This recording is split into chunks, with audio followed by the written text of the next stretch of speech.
Hey guys, what's going on? This is Brad from the Ed Army, and today I have finally brought back, it is the next Behind the Series, and we have Behind the Bear focusing on Ursaluna and the making of the Ecological POV series. So, before I get into it, as always, I just want to tell everybody thank you so much. We are growing, and if you are watching and you haven't already subscribed, please consider doing it. It is a little step for you, but a big step for us. And of course, after that, you can check out a lot of the videos, because I'm assuming if you're coming to this video and haven't seen the video that it is its predecessor, you should give it a shot because it is on the channel and you have more videos just like it in the long series of the Ecological POV series focusing on Pokemon. So before I get into it, I just wanted to make sure that I clear that up for you guys, because if some of you are brand new or you're clicking on it for whatever reason, that is kind of the key there. You can go check it out, and let me just get into it. So I'm going to start off because with Ursaluna, there are a lot of things that I was able to do, I think, in the series that was a bit interesting. It was my second attempt, obviously, as you could tell, because after I did the Basque Legion video, I didn't expect it to kind of go the way it did. I had really just made it for fun. And in that one, I really did just kind of try to vibe through and make a video that I really enjoyed. So that's kind of how it ended up being. But with Ursaluna, I really did want to take a different approach in terms of being maybe a little bit more concrete and to the ground, and try to figure out exactly how I'm trying to weave together this theoretical, or this, almost, this imaginary environment, and kind of how we tie in these creatures in the ancient past of, obviously, Hisui, but the Pokemon world. So with Basque Legion, it was more so just kind of grabbing and kind of twisting its story, because I think it had a really interesting story, and I really enjoy the idea of finding the animal lost extinct. It's just really cool. It really makes you feel like there's hope for the world, and even in the Pokemon world, sometimes it feels unhopeful. This is one of those moments where, like, you feel really hopeful, like, oh wow, it survived. But with Ursaluna, I think one of the different distinctions with Ursaluna is that by the time I started making these videos, we had received more information about Ursaluna thanks to the DLC release for Generation 9, and actually a form change technically to it, or a brand new form of Ursaluna. So I had a lot to work with. So kind of starting out with the biome it fixed or fit in, I want to start probably with what I decided to do with Ursaluna, because I actually gave it probably a very interesting, title, because I did make it a keystone species, but this is more so when I started to look at how Ursaluna behaves in the Pokemon world. It actually does serve a very big ecological niche, and it does really help out the environment that it's a part of. So, kind of just starting out with the whole, Pokemon line with this video specifically, or with what happened to Ursaluna, I really just wanted to capture that this is a Pokemon that's existed for a long time with people, kind of to reference the fact that since this is a Gen 2 Pokemon, Ursaluna has been around for a very, very long time. This isn't a Pokemon that's been, just maybe released a couple years ago. This is a Pokemon that's been around arguably somewhat longer than some of the people that play the games have been alive. So, that's pretty nuts, right? So I did want to give it that feel, it being discovered in Johto originally. I'm still trying to figure out exactly how we should kind of write it into like Pokemon script, because I do think you have Pokemon that are native to the region, but then you would probably have something that I would like to call like the first description. This is usually when a species is first described by someone, and usually we just kind of piggyback off of the description when like a species that is found somewhere else around the world pops up. We just kind of put a note in there and say, oh, well, it was first described here. So technically, like when all the Pokemon are, released in Generation 2, for instance, they're technically Johto Pokemon, but when they're found around the rest of the world, technically they are from that region. So, you just kind of piggyback from that. But the point is, Ursaluna and the Ursaring line as a whole have been around for a very long time. So I did want to make that kind of prominent, and really start focusing on how, a lot of people, especially the depiction in the anime, Ursaring has always been like almost like a very terrifying Pokemon. One of my favorite adaptations is the one from the Silver and Gold manga, if you know what I'm talking about. Silver's Ursaring is very strong, but like its first encounter with Gold and Silver is very terrifying because it's very powerful. It's, it's basically beating both Silver and Gold. So, I did kind of want to make sure that that was added to the story, because, Ursaring is a terrifying Pokemon. But Ursaluna is a Pokemon where it's like, wow, this is a little bit different. So when we move into kind of how we get into Ursaluna, It does sound kind of goofy, the evolution mechanic for it, where you have to have it hold the peat block and you have to have it evolve with the full moon. My biggest reason for bringing this up is I love that that was added because it almost, and I think I maybe made a mention of this in the video, but it sounds like something, when you're on the schoolyard with kids, something we would do when you're younger, you would tell a rumor of how you get this like really cool thing, right? Kind of like the idea that when people are like, oh, Mew's under the truck, that type of thing from the original Pokemon Red and Blue games. We actually have this situation where it's like, oh, this is how you get Ursaluna. And it's like, you have to give it this item, then you have to make sure the full moon is in the sky, and then you have to evolve it at night. And you almost hear it and you're like, that just doesn't sound real. That doesn't sound right. But I think it was really cool that it was wrapped into Ursaluna's evolution because it does kind of give us more of a mystery of what this wacky looking bear would become. These are one of those things I really enjoy when it comes to just talking about it, but also how Pokemon kind of writes these things. It seems kind of goofy, but it absolutely sounds like something that could be maybe plausible. Like sometimes the animal world has these really interesting and phenomenal events that happen. I think about like the Christmas Island crabs when they take over the islands. I also think about how, when sea turtles come to shore, usually at night to lay eggs in mass, or when their offspring hatch in mass. Massive, like natural events that take place. And I find it funny that maybe besides the way that I kind of showed it off in the video, is that you could see a situation that where populations of Ursaring knew about becoming Ursalunas, they would all gather on a full moon night with their peat blocks and hold it to the sky, and a bunch of Ursaluna would show up. So these are the different types of elements that I really enjoy when writing them, and I really wanted to kind of fold it in when I'm talking about the descriptions for Ursaring to Ursaluna. As like I said, one of the things I really enjoyed is that we have a very strange world with Pokemon where you can talk about evolution from forms almost immediately, like where you can't do it with the human world in science because evolution takes a long period of time. So how you can see common ancestor animals in the human world kind of shape up from their different relatives in the past, where maybe a good example is like the giraffes. You can kind of see where their ancestors' necks started to become far more important in terms of the positioning and the lengthening of each like vertebra, versus like their oldest ancestors, or even some of their common ancestors, like how the giraffes and the okapis in the modern day are kind of have related through some distant relative of some sort. You can see the massive difference in the evolutionary path of how they followed. In Pokemon, it's funny because you can have something like what's a good drastic change? I guess a good example could be almost like Poliwhirl to Poliwrath versus Politoed, where you have Poliwrath, which is almost basically just a more powerful version of Poliwhirl, and it really does focus on that with the addition of the fighting type. But then you have Politoed, which is a pure water type, and is a very big drastic change. I think if there's ever been a Pokemon I really want to have some type of like small little tidbit to find out why it changed so much, is probably Politoed, because I do think Politoed is a very big drastic difference in terms of evolution. Because if you look at how Poliwhirl is shaped, when it turns into Politoed, the first thing that's obviously apparent is that Politoed has this like really different behavior, where it likes to, like, at least from the one we saw in the anime, which is Misty's, it really seems docile. It likes to play jokes. They seem to be really docile, right? But then they're also very powerful, as we've seen as well. So I kind of bring that up to show that in Pokemon, evolution is very drastic sometimes. Like, I guess Remoraid to Octillery is another one, where all of a sudden this fish literally turns into a giant like octopus that can shoot ink like a cannon. It sounds wacky as I describe it, but in the Pokemon context, this is normal.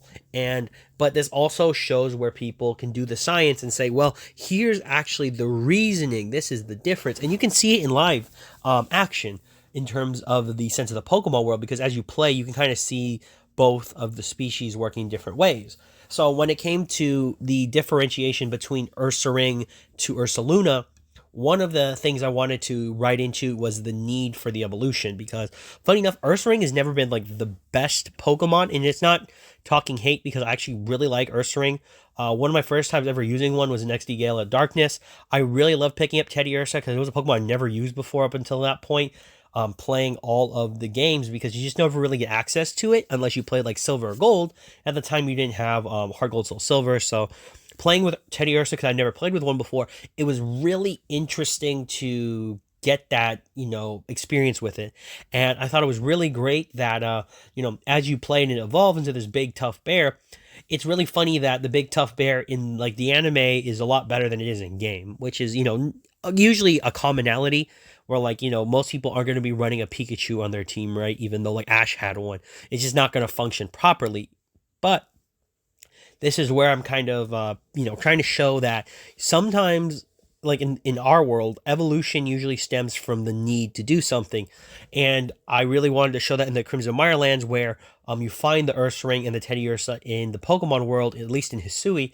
There need to be a need and a reason for Ursaring to trade their upright position, which was the first one, and their ability to effectively, yeah, like I said, the upright, and they already have insane power. So it was really strange to find that Ursaring would turn into Ursaluna, in that it didn't at first didn't seem to have a ecological advantage until you start looking at the environment a lot of Pokemon come from. Like they said, was it desperation is the mother of, I believe it's the mother of innovation. Whereas as you become more desperate, you will make new choices that may be beneficial. And I do think this is where, as I talk about in the video, that Ursaring, I bet they were struggling. They were having a tough time trying to live because in the Crimson Mirelands, there is a lot of area, right? And I don't mean this as a joke. I mean, there's a lot of area for the Pokemon to interact with. So you have lots of fruit trees, but they're all scattered across the areas. And you find a specific area towards the bottom. I'm trying to remember the areas, but basically, if you look at the map, the place where you find the large group of Teddiursas with the Alpha Ursaring, you find that there's fruit trees, but you only find, I think, maybe one or two Alpha Ursarings, in the sense that they're around. And I don't mean that as like a joke. I mean, they're just physically there to watch over the Teddiursa.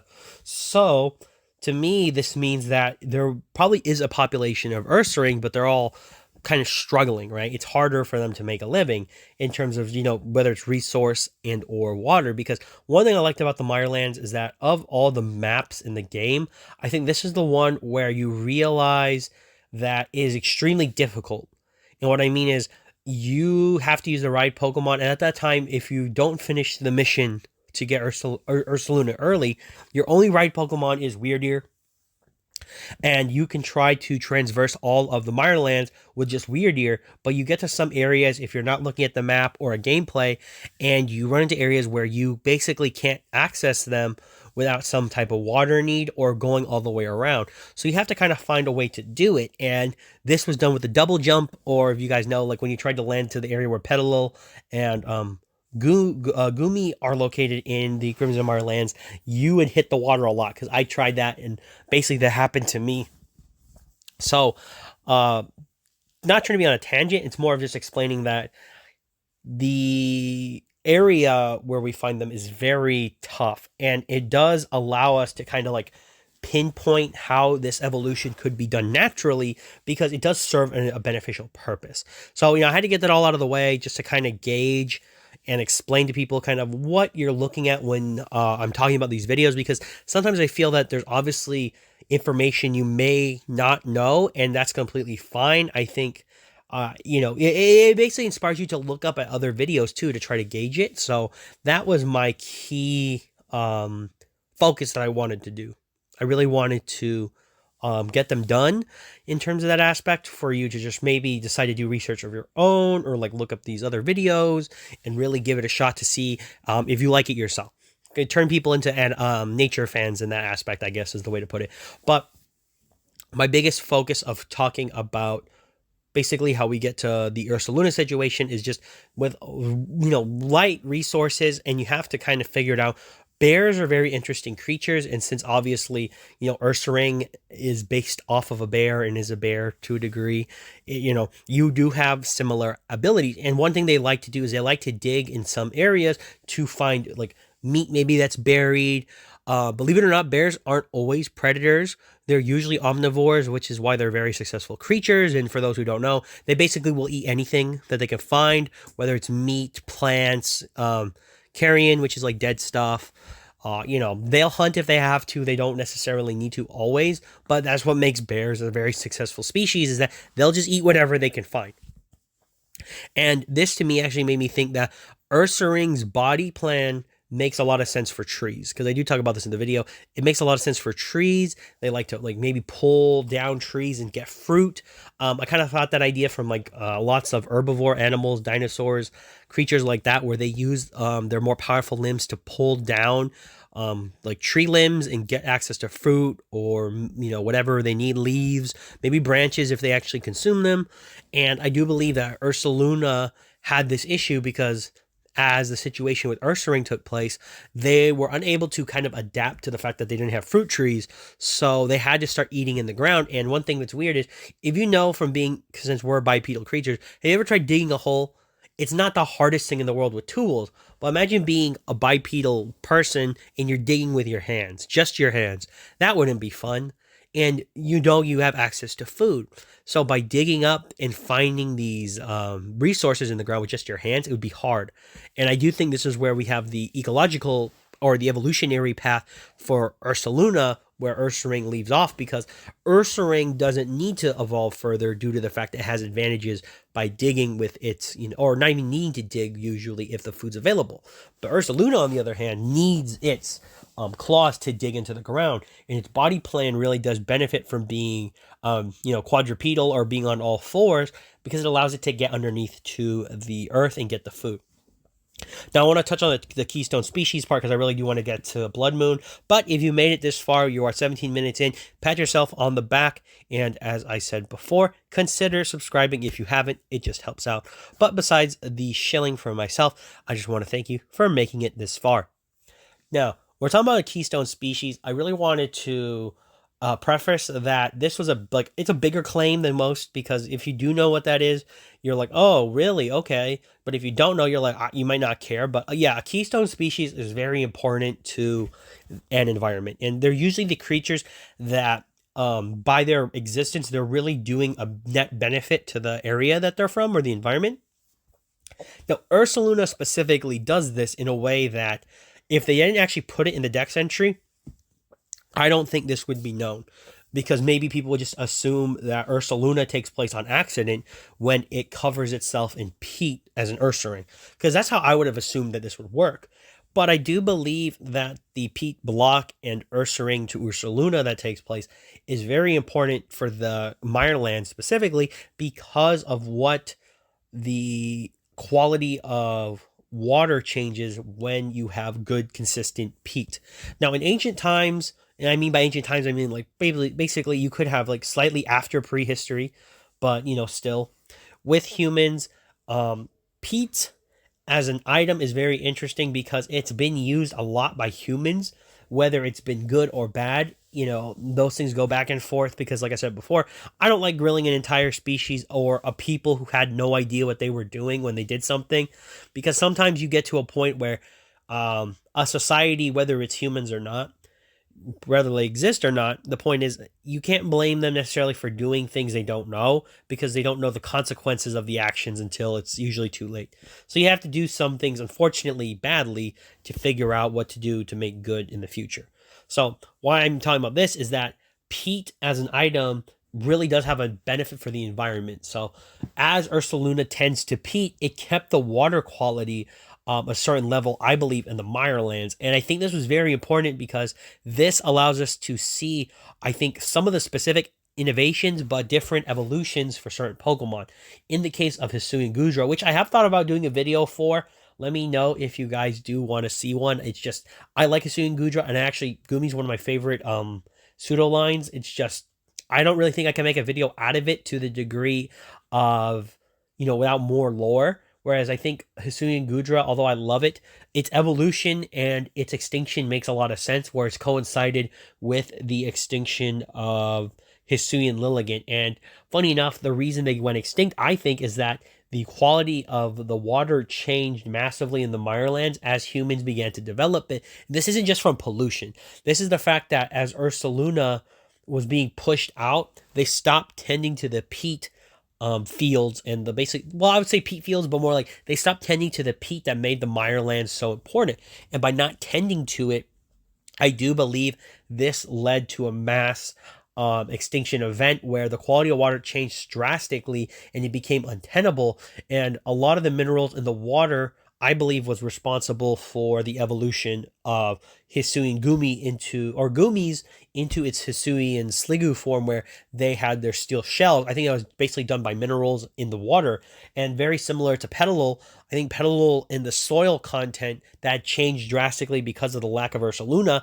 I think they were forced out completely because maybe they didn't like this like the salinity in the earth, or they just didn't like how it basically functioned in nutrients, and or they were moved out. It'd actually be very interesting to find out that Petalil actually originated in Hisui, but only because it would make sense that in Generation 5, where we find them as natives, it would have a good link between explaining how maybe they ended up specifically in Unova and have their different form of their evolution, as it's a possibility that it may or may not predate the Hisuian Lilligant. So I'm just covering that for Ursaluna's. These are more of the key things I wanted to talk about with Ursaluna, because talking about the making of it, those are basically the key things for the normal form of Ursaluna that I wanted to showcase. Nothing else really needs to be talked about, because Ursaluna by itself, basically just know it was a great environmental bear. Think of it like Smokey the Bear for those in the US, but specifically you would call it Ursaluna for Hisui, as, only he could fix Pete, right? Type thing. So pretty much that's it for the main Ursaluna. Let's talk about Blood Moon.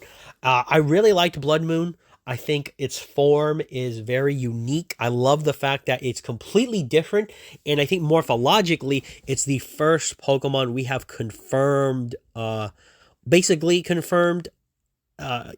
text of it actually being a more of a natural evolution that we have in the human or our world normally. So what I mean is, when you read the text boxes for Ursaluna in Blood Moon form, it says it actually came from Hisui. So the fact that it actually came from Hisui, it's supposed to be this like living, almost like it's a living fossil, but like a living legend. Literally, it's been around for hundreds of years at this point, I guess, is the best way to kind of gap it. So by having that actually be an important factor to the story, we do know that Ursaluna in Blood Moon specifically was a native to Hisui. Before Hisui, I think, probably reached its climaxing change before it would basically transition to modern Sinnoh, or what would become modern Sinnoh. I do believe this was a very important factor for, this story, because specifically for Blood Moon, it's very unique, and that its story really depicts almost like in my opinion, it's very sad, but it makes sense. It's just the idea that Pokemon, unfortunately, will follow in the footsteps of like humans, or follow in the footsteps of, the human world, where animals go extinct by accident, or they go extinct by our byproduct of our, expansion. And it's not on purpose. I do want to stress that not every time something goes extinct is on purpose. Sometimes it's just an unfortunate culmination of events. And I do think that Ursaluna Blood Moon is the epitome of that. And one thing I find interesting is that its evolution into, or basically its transition into the Blood Moon form, really does speak a lot in terms of the determination to survive. As I do believe this is where Ursaluna Blood Moon really does struggle, because it is a creature that is completely foreign to the land it ends up in when it ends up in Kitakami, and it lives in a place that's completely different from its species. Like I showed in the video, if you watch it, there are a lot of times where I show it basically fighting ghosts, and we know that from the Mirelands, the only ghosts that were really present are the Ghastly and Gengar line. There may be some other ghosts, but they're not in proximity to specifically Ursaluna. And the reason I bring this up is Ursaluna has the ability, I do believe it has access to Scrappy, but I could be wrong. But basically, it doesn't, if it has its normal ability, which is Guts, it doesn't really have access to knocking out ghost types because it's basically a physical attacker with specifically like normal moves that do lots of damage. And even though it has ground moves, if a Pokemon's floating in the air with Levitate, or in Pokemon logic, because of the Pokemon world, the Pokemon literally could just be up in the air because ghosts can float. The Earthquakes don't have any real effective damage on them in that aspect. So for Blood Moon, this would have been horrible when it was a normal Ursaluna because it basically couldn't attack anything that it lived in the environment with. And it was completely, you know, basically completely out of its element. It didn't have access to reliable food sources, but in the sense that like if it did in my story follow the groups of Basculin and Basculegion as they were leaving Hisui as the waters changed, this means that for Ursaluna, especially the Blood Moon one that came all the way from Hisui, that it was basically able to find this food, but now it was in a place that was completely different where it had to compete with other creatures and deal with threats it never dealt with before, which is where I believe Ursaluna Blood Moon starts to develop its more different body. Like I think it really had to focus on getting its bipedalism first, which was obviously strange because there are no bipedal Ursalunas. Yes, they can stand on their two legs, but the one thing about Blood Moon is that it physically walks on its two legs.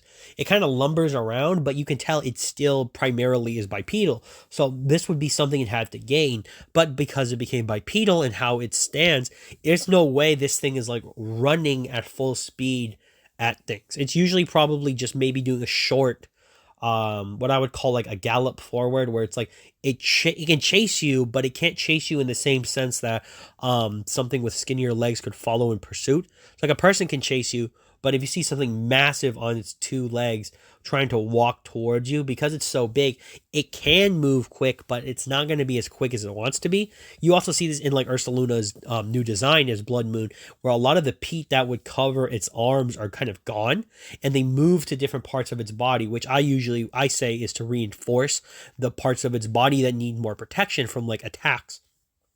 Because Ursaluna Blood Moon isn't like fast in terms of getting away from things, it can't just run away. It has to stand and fight. So it has to armor its body with the peat. This also moves into one of the things I find really interesting is that its eye, where it changes it to be almost like an infrared to help it look through night. And it has like that eerie LED glow. I really think this was designed naturally as Ursaluna had to master one of its eyes to kind of deal with, ghost Pokemon, and it ends up picking up its ability of Mind's Eye, which is basically... Sorry about that, guys. I nearly coughed myself out of existence. Ooh, like I said, I'm still battling a cold, but I just want to get this through. Basically, the LED light was designed to give it access to Mind's Eye, and it allows it to hit ghost Pokemon with like all of its normal moves. So pretty much it develops its own Scrappy, which is amazing. And it kind of just ends in terms of like when my video ends, it just ends with the prospect of, it's unconfirmed. And, it's kind of important that it's unconfirmed because the game does confirm it later on. This is done through obviously Perrin's mission, and you help take pictures of Blood Moon. So, pretty much the whole goal is, you find it. But as in my video, we don't know it exists. It's just an idea. So pretty much left there. But yeah, that's pretty much it, guys. I did want to make this video because I thought it was really too long since I made the last Behind These series. Like, it's been a while since I did Basculegions. So I really did want to get this done because it does allow people who maybe do like this series to check these out and kind of figure out how I did it. But yeah, pretty much that's all I've got for you guys today. Thank you for sticking around if you've made it this far. And, as always, this is Brad from the Ed Army signing off. And for all of you out there, to sign on.